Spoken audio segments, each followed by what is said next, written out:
Private Calamity signing on for today. So in the last episode we assembled the Willy MB Jeep, which is the Airborne edition, and as you can see the assembly went really well. You get a nice little model, it's quite detailed for its size, which is really nice. Really fun building it, even though it's very small and I'm 40 years old and can't see anything, but yeah, it was a fun build. So what we're going to do today is paint this model. Now what I would normally do is prime the model in either black or grey, and this gives a unified surface to paint. I would then use acrylics as the base colour and then use watercolour for weathering and making it look authentic.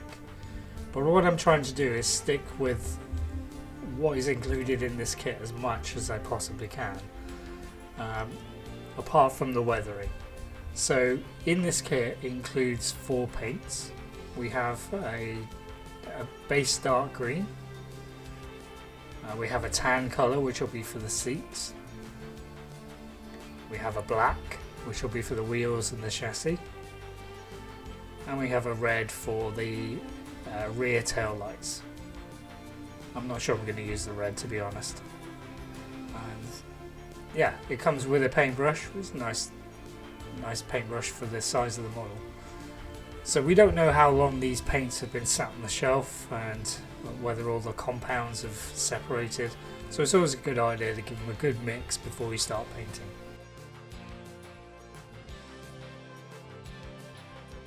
Give them a good stir and then we'll get right to it with a base colour straight onto the Jeep. And what we're going to do is cover virtually everything apart from the windows in this base colour. Let's get right to it.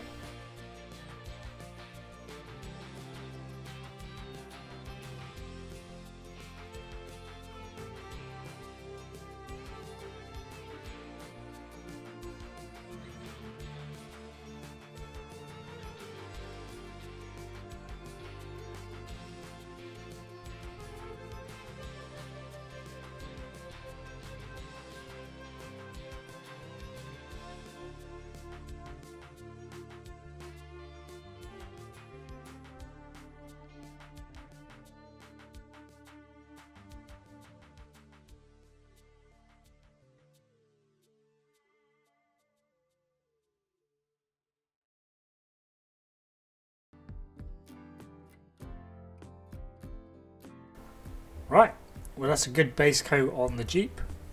I'm happy with that, so I'm going to let it dry and then we'll move on to the skid.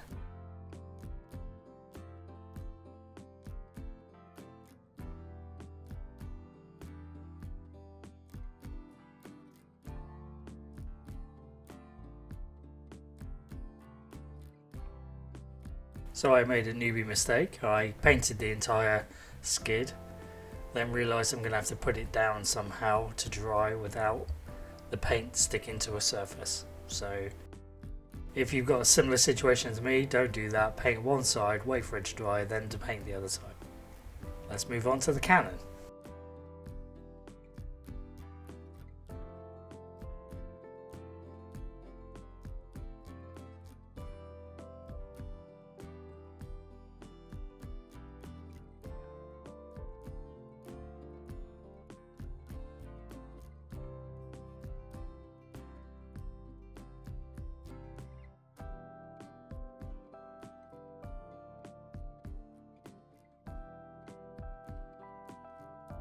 Well, that's the cannon painted.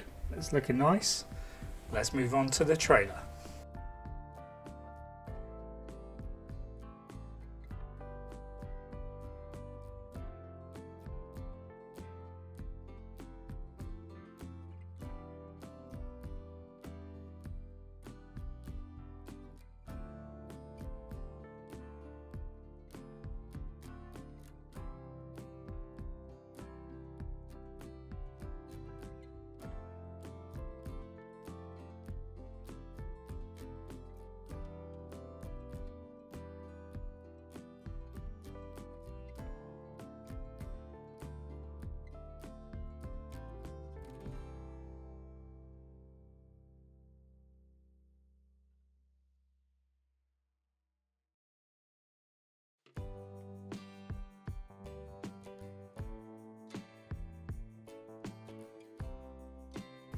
With the trailer finished, let's go and paint the guns. We'll choose one of these to go in the Jeep, and then we'll go back to the Jeep just to give it some final touch up of any areas we might have missed.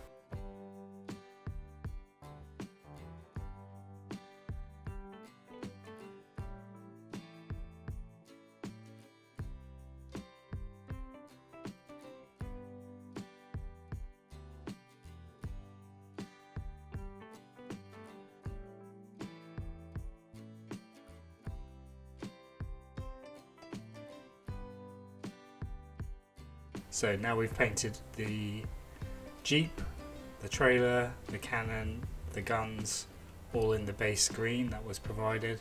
Let's move on to painting the wheels and the chassis using the black. As I open the black, you can see it's all dried up. I have seen this in the past. It's unfortunate, but luckily we do have a black in my other paint set, so we'll use that this time.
And there we go. So we've painted the black underside of the Jeep, and as you can see, that's a nice coating and it adds a very nice contrast to the green, forming the base of the Jeep ready for weathering.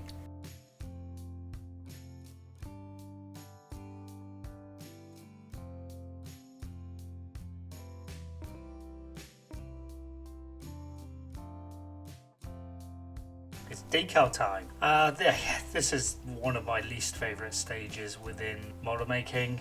I love the idea of having a model with all the stickers on it, but the process can be quite frustrating. Your decals are essentially a blue piece of paper, and you have to soak that in water to release the decal from that piece of paper, and then try and slide it onto the model. And often, if you got that wrong, you'd end up with a decal that was either torn, folded, or not quite in place. And I found the process easier once I found these two products. One is called Soft and the other one's called Set, and they're basically a liquid that you apply at different stages to help you apply the decals. So the soft one goes on first, and it's basically a liquid barrier that when you apply the decal to it, it gives you time to move the decal to the right place. And then the other chemical you paint over that, which is called Set, and that obviously, as the name suggests, sets the decal and preventing it from moving again, either accidentally. So wonderful products, links in the description below to the ones on Amazon. Obviously available elsewhere. Now the model is painted and the decals have been painstakingly applied, it's time to move on to the fun part, which is weathering. Let's talk about weathering. So what is weathering? Basically at this stage, when you've made a model, it looks very unrealistic. It's almost fresh painted off the production line. Everything is shiny and clean and perfect. But we know that's not how real life is. You know yourself, if you drive a car, you get it out of the car wash and you drive down the road, and then 2 days later it looks like you've never washed it at all. That's weathering. So basically what we're going to do is apply some paints, some select paints to simulate things like scratches, chips in the paint, rust, and then we'll be looking at things like creating mud and water that may have collected in areas and run off, creating streaks. These are all effects that we use to make the thing look more realistic, as if it's been outside in the weather. Now this model is really small, and I want to kind of create it as dramatic as I possibly can. So I'm going to be using white paint for chipping, a rust paint for the rust effects that we're going to add to those areas of the metal that's been exposed and may have gone rusty, and then I'll apply some sort of mud effect colours to try and muddy up the surface as much as I can. Now this is a really small model, so I think doing anything subtle won't really work, so I'm going to go bold with the weathering, and we'll just see what it looks like at the end. The first stage of the weathering is a process known commonly as chipping, and it's basically you're using a paint to simulate places where the paint on the vehicle would have been chipped off by collisions or wear and tear.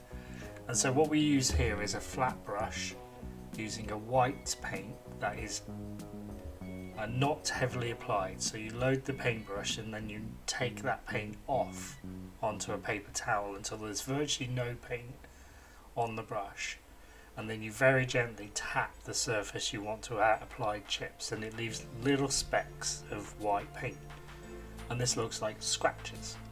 It's a very clever effect, but you only need to apply it in areas where you think you're going to see chipping, and on this model it'll be areas like the bumper, the wheel fenders,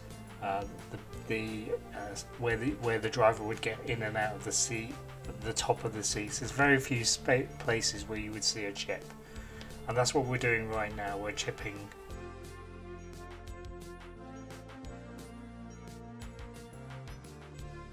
With the chipping done with the white paint, next we move on to using a rusty kind of colour, and I'm going to apply it in the same technique, purely because this model is very small, so I want to control where the rust is and make subtle rusty points with it.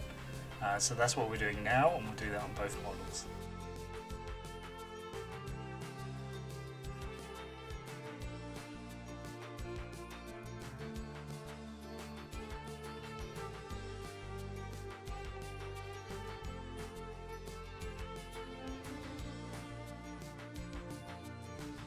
Almost at the end. Now we've got the chipping done and the rusty elements done. What we want to layer over that is very subtle effects of either light or dark, or in a lot of cases both, to simulate mud and water that has been collected on the vehicle and washed off. So you usually start with like a lighter colour and then apply the darker tones after that. Or you can go the other way. It depends on what effect you're trying to achieve. And so here, with this model being really small, I'm going to go straight ahead with the darker colour to add some mud effect that is collected on the vehicle.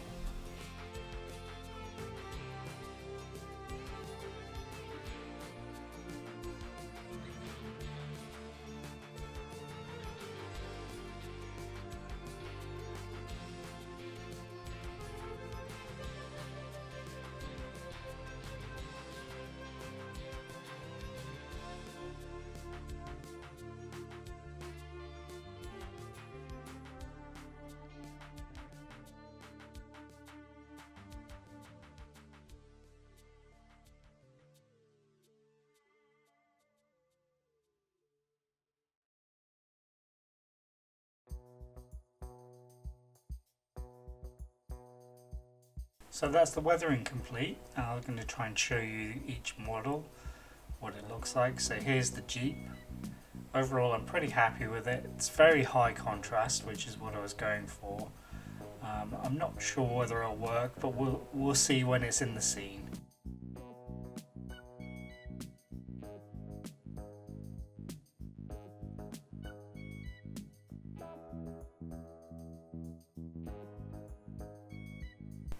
Here's the trailer.